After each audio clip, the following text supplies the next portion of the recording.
नमस्कार दोस्तों, निराला आर्टिकल 15 बिहार में स्वागत है। आए हुए बिहार सिर्फ टाउन हॉल देखते हैं आगे। क्या सम्मेलन बुलाया? आज हम लोग बिहार शरीफ के टाउन हॉल में दलित अल्पसंख्यक सम्मेलन एकता का आज हम लोग रखे थे। आज़ाद समाज पार्टी और भीम आर्मी के नेतृत्व में ये किया गया है। आगामी विधानसभा चुनाव को लेकर हम लोग जो है जो दलित समाज है और अल्पसंख्यक समाज है और जो अति पिछड़ा, अल्पसंख्यक में बहुत सारी जातियाँ आती है, अति पिछड़ा में ढेर सारा जाति आते हैं, जिसको हम लोग पूरा मिलाकर के बहुजन समाज बोलते हैं। वो हम लोग आज सम्मेलन रखे हैं, जिसमें हमारे प्रदेश अध्यक्ष जी माननीय जवाहर आजाद जी आए हैं। तो हम लोगों ने यही यहाँ पे सम्मेलन एकता किया। बाकी बात जो हमारे प्रदेश अध्यक्ष जी वो रखेंगे। सर क्या सोचते हैं? नालंदा आए आप जी, तो क्या है दलित अल्पसंख्यक सम्मेलन में आप आए हैं, क्या लगता है ये गठजोड़ दिखेगा बिहार में? गठजोड़ तो आजाद समाज पार्टी के पास ही है। अभी आप बिहार में देख रहे हैं कि एक तरफ संविधान विरोधी गठबंधन है और दूसरी तरफ युवराजों का गठबंधन है। तो शोषित वंचित का गठबंधन अगर कोई है तो वो आजाद समाज पार्टी और भीम आर्मी के साथ खड़ा है। 85 की संख्या है हमारी। दलित, मुसलमान, बुद्धिस्ट, आदिवासी समाज और पिछड़ा समाज, वो सारा भाई चंद्रशेखर आजाद जी के नेतृत्व में। मुझे उम्मीद है कि केतली की तरफ और भीम आर्मी और आजाद समाज पार्टी के एक कार्यकर्ताओं की मजदूरी को चुकाएगा, क्योंकि न युवराजों की जोड़ी शोषित समाज की आवाज बन सकती है, न वो आवाज बन सकते हैं जो बाढ़ में हजारों की संख्या में लोग हर साल बिहार में डूबते हैं, जो आरक्षण प्रमोशन में आरक्षण देने के लिए तैयार नहीं होता, जो अडानी और अंबानी को एयरपोर्ट भेज देते हैं, रेलवे स्टेशन भेज देते हैं, जंगल काट के जमीन उनको देते हैं। तो ऐसे लोगों पे तो आप देख रहे हैं कि ना युवराज उनका भला करेंगे और ना संविधान विरोधी भला करेंगे। तो जो लड़ेगा, आप देखिए कि पटना में एक बड़े कारोबारी की हत्या होती है, तो उसमें क्या है, गवर्नर से लेकर सरकार के सभी मंत्री और विपक्ष के भी लोग चले जाते हैं। लेकिन मेरे शोषित वंचित समाज का व्यक्ति की हत्या जब होती है, जब अत्याचार होता है, बलात्कार होता है, तो कौन जाता है? वो आजाद समाज पार्टी और भीम आर्मी के लोग जाते हैं। ऐसे में शोषित वंचित समाज आज के समय में देख रहा है कि जो लड़ेगा उसके लिए वही उनका नेतृत्व करेगा। लेकिन इस महीने की कहा जाए तो लगातार दलित मुसलमानों की मोब लिंचिंग, मारा गया, कई लोगों की जमीनें हड़पी गई, अपराध इतनी चरम सीमा पर। अपराध की प्रकाष्ठा जो है जंगल राज नीतीश कुमार जी ने जंगल राज का, और राक्षस राज खुद को नहीं कह सकते। कोई ऐसा दिन है जब किसी दलित की हत्या नहीं हो रही है, कोई ऐसा दिन है जब मुसलमान पीटा नहीं जा रहा है। तो इतनी प्रकाष्ठा देख रहे हैं जुल्म का बिहार में, और वो लोग जो सत्ता की कुर्सी की लड़ाई लड़ रहे हैं, लेकिन शोषित वंचित का कोई आवाज तो नहीं बन रहा है। आवाज बनने के लिए भाई चंद्रशेखर आजाद जी और उनके नेतृत्व में सारे लोग देख रहे हैं।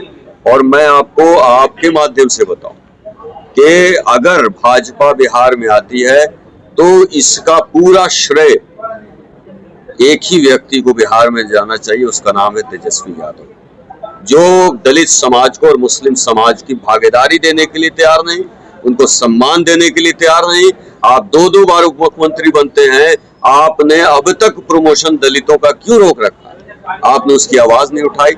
आपने उसकी आवाज नहीं उठाई कि बालू की लूट मार बड़े बड़े अपराधी कर रहे हैं, उनके मित्र कर रहे हैं, उसमें टेंडर में दलित और मुस्लिम समाज को टेंडर में आरक्षण क्यों नहीं दिया? आपने समान शिक्षा और समान चिकित्सा की बात क्यों नहीं की? आपने 2 बार उप मुख्यमंत्री रहकर भी शोषित वंचित समाज को की आवाज को बनने में विफल रहे। 65% यादव जो है वो जो मुस्लिम है वो यादव और तेजस्वी यादव को वोट करते हैं। 65% नहीं, मैं 70 मान लूं, लेकिन टिकट किसको मिलेगा? करोड़पति यादवों को। गरीब शोषित यादवों को टिकट नहीं मिलेगा, गरीब मुसलमानों को टिकट नहीं मिलेगा। इसी लोकसभा में मुसलमानों की सारी टिकट काट दिया गया इंडिया अलायंस महागठबंधन ने। उसका जवाब तेजस्वी यादव को इस चुनाव में मिलेगा। हम 100 सीट पे लड़ने का आज आप सबके माध्यम से ऐलान करते हैं, और वो 100 सीट जिसपे इंडिया अलायंस जमानत जब्त करेगा वहां जीत नहीं सकता है। ऐसे में बिहार के शोषित वंचित समाज की आवाज को बुलंद रखने के लिए और भाजपा को हराने के लिए हमारे भीम आर्मी और आजाद समाज पार्टी के ने कमर कस लिया है, और हम बूथ कमेटी तक जा चुके हैं। कल प्रेस कॉन्फ्रेंस करके उन सीटों का भी पटना में मैं ऐलान करने जा रहा हूँ। क्या समीकरण होगा उस सीटों का? समीकरण सबसे बड़ा हमारा है जातियों का वोट बैंक के आधार पर समीकरण भी लोग यहाँ बना रहे हैं जी। सत्ता पक्ष हो या विपक्ष हो जी। तो फिर आजाद समाज पार्टी का क्या होगा समीकरण? कौन सी जाति है भाई? कौन सी जाति है? तेजस्वी यादव की और राहुल गांधी की, युवराज की है, बड़े उद्योगपतियों की और रजवाड़ों की का गठबंधन है। वहाँ इंडिया अलायंस में अडानी और अंबानी का गठबंधन है। यहाँ गठबंधन है शोषित, वंचित, मजदूर, किसान, छात्र, युवा, महिला। यहाँ सबसे बड़ा गठबंधन है और इस गठबंधन का भी आज मैं आप सबके सामने ऐलान करता हूँ। तेजस्वी यादव ने चंद्रशेखर आजाद के लड़ने को लेकर कहा है कि अगर सब लोग बाहर के अगर बिहार में चुनाव लड़ेंगे तो फिर हम लोग कहाँ लड़ेंगे? काश के वो अपने पिताजी के पास कुछ पल गुजार पाते। उन्होंने सपना देखा कि उनकी पार्टी झारखंड में विकसित हो, उन्होंने सपना देखा कि उनकी पार्टी दिल्ली में विकसित हो। संगठन क्यों बनाया? संगठन इसीलिए बनाते हैं ना कि वहां चुनाव जीते।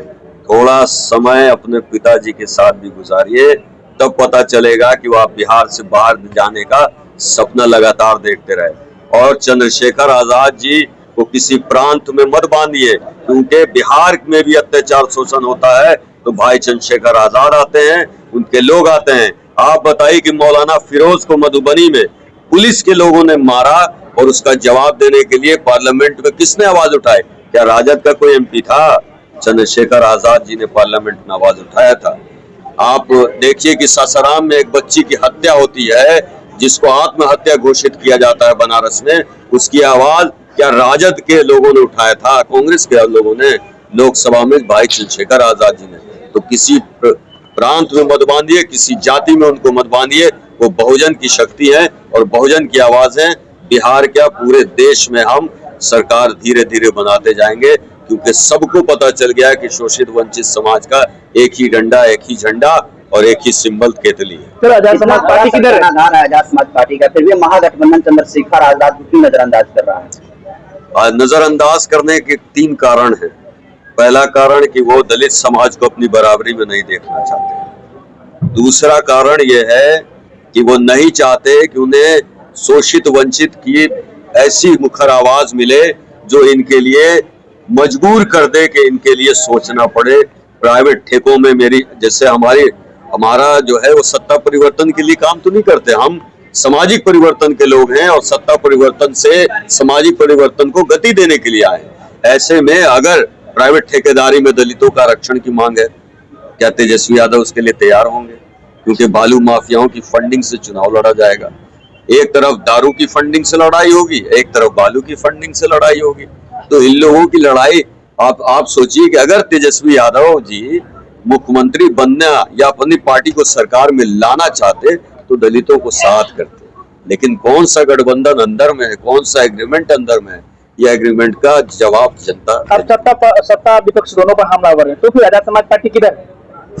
लेफ्ट न राइट, स्ट्रेट फॉरवर्ड, सीधा लड़ाई लड़ेंगे। बिहार की जनता डिसाइड कर चुकी है कि एक तरफ इंडिया है तो दूसरी तरफ इंडिया है। नहीं, एक तरफ अडानी अंबानी और दूसरी तरफ युवराज है और तीसरी तरफ हम है, शोषित वंचित मजदूर के साथ। गठबंधन के चुनाव लड़ेंगे या फिर रीजनल पार्टी के साथ गठबंधन एक हमारी जो शर्त है, जो मांगे।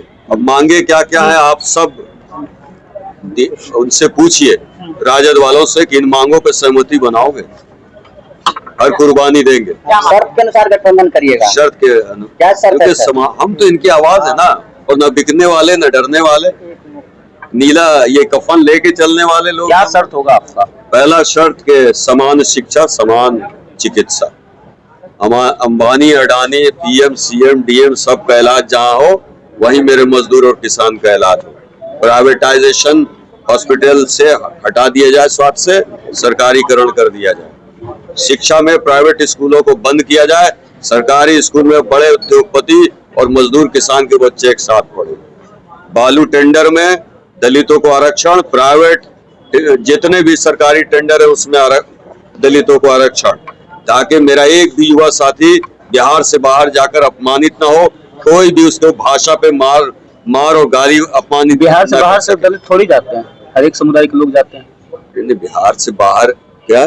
बिहार से बाहर जो पलायन कर रहे हैं मजदूर, वो सिर्फ दलित थोड़ी जाते हैं। 80% आंकड़ा चेक कीजिए, पत्रकार हैं, अपने माँ बाप को, भाई बहनों को, बीवी बच्चों को छोड़कर जाना मजबूर है।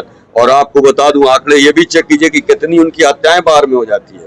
स्थानीय नीति लागू करें बिहार में, क्यों नहीं करेंगे स्थानीय नीति? टीचर्स में बहाली की 35% लोग वापस भाग गए। क्यों भाग गए? आपने स्थानीय नीति लागू क्यों नहीं किया? और जिस प्रदेश से आ रहे हैं लोग यहाँ नौकरी पा रहे हैं, वहां स्थानीय नीति लागू है। वहां बिहार के लोग जाकर नौकरी नहीं ले पाएंगे टीचर का।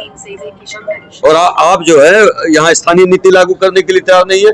हमने मुख्यमंत्री को चिट्ठी लिखा तो महिलाओं को स्थानीय नीति लागू किया 35% आरक्षण देकर।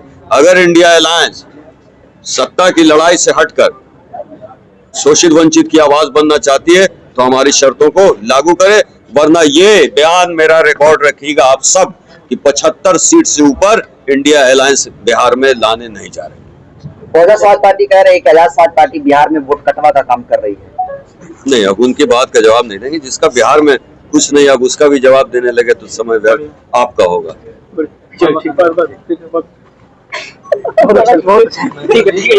पटना आ रहे हैं, आओगे ना? पूरे परिवार को लाना है, खाना की भी व्यवस्था बैठकर सड़क पे खाएंगे और नीतीश जी को बताएंगे कि राज्य भी गया और गांव भी गया, सब नीलामय हो गया।